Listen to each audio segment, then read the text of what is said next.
Hello everyone, I thought I'd come on here and show you the beaded cross stitch that I got. I do have the information on it, but as you can see it's quite long.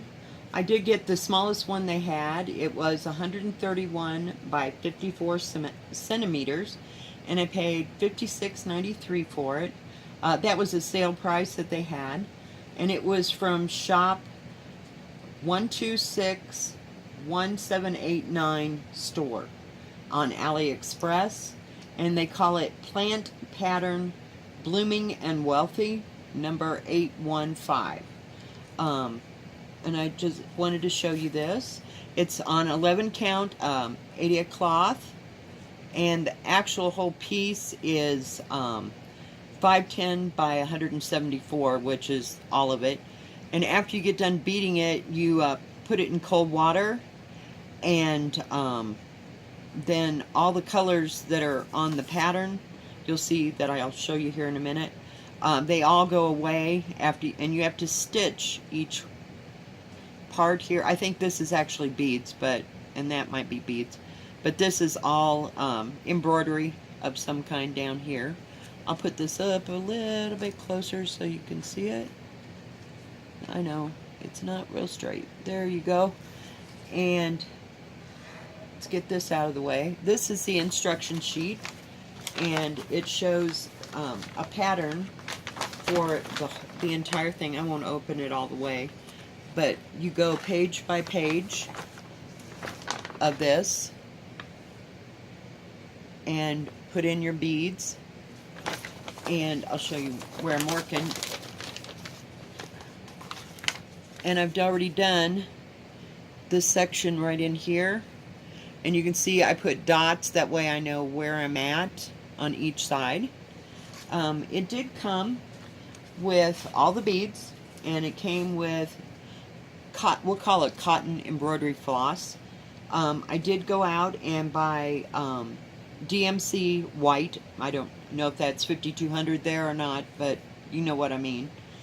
To use, and I use a single strand, and I just fold it in half through the needle, you know what I mean, so that I'm using 2 strands. But if I put 2 strands in the needle that I had, it wasn't going to work. I broke 2 of the little, they give you like 8 real thin bead, what do you call it, bead needles. And I went out and I went to my sewing store that I have that's close by, and I bought a pack of quilting needles, and they seem to be small enough that the bead will fit through the eye, you know, after it's threaded. And it seemed like it didn't work as well when I used 2 strands of the embroidery floss to do that, so I just used the one like I told you. Now this is how I keep my beads. They're all numbered as to what they are, and it also comes with, I cut this off of the instruction booklet. It gives you the key with all of the symbols and everything. So, and it was kind of small, so I didn't go and make a copy of it, and I just kind of keep it here as I'm going along with my pattern, you know, keep them like simultaneously together. So if I need number Y, then I'll look here and it'll tell me it's number 35. And I keep these open, so I use number 35, and I have, look, that's not 35, but the ones that I am using, I keep them open, and then I just grab whatever one that I need, you know, to put on my needle. I have a little tray here that I use, like if it's going to take 6 of them, I put the 6 beads in my little glass dish here, and that way I know that I've hit the 6, you know, when I'm counting. But that's how I keep the beads. Let me get these out of the way a minute and get the instruction booklet out of the way so I can show you the fabric. Now, it has a key on the fabric. I'm not real thrilled about it. Let me get this glass thing put up so I don't break it. It's an antique, actually.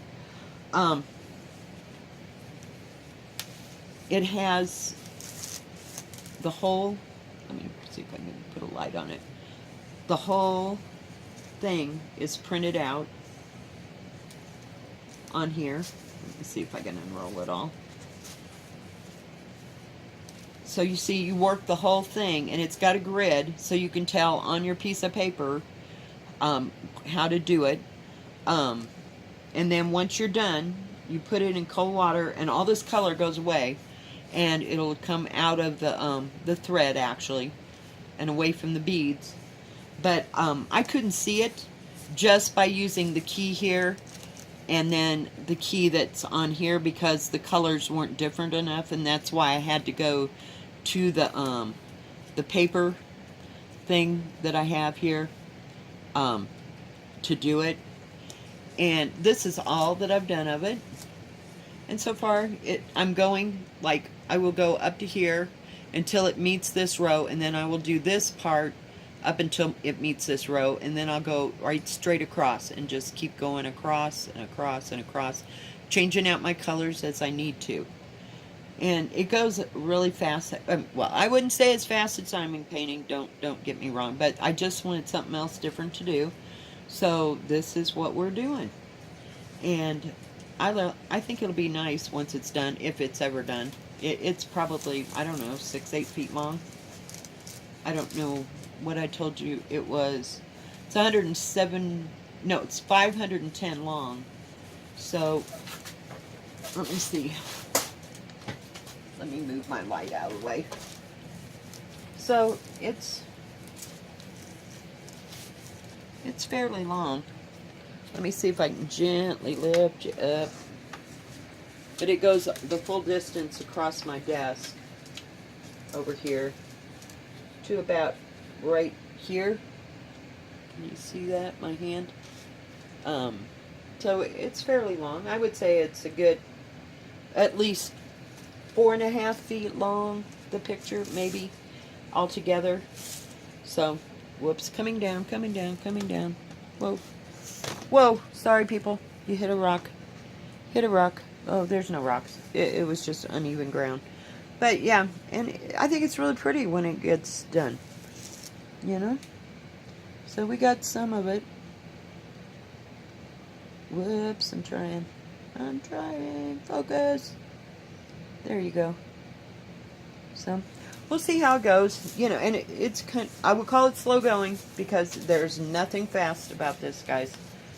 But if you just want to sit and do something, and I think it would be something if you had like a little lap tray, which I don't have. I have a coffee table that sits in the middle of everything. So I can't have a TV tray. I suppose I could move it out of the way. Yeah, that would be the smart thing to do. Oh yes, no, that doesn't go with that. But yeah, and it was kind of expensive, I thought. But we'll see as it progresses, and I'll keep you informed on how far I get on it and show you some more. But thanks for stopping by. If you like this video, please give it a thumbs up, and don't forget to ring my bell so you'll know when I have a new video out. Have a good day. God bless. Bye-bye.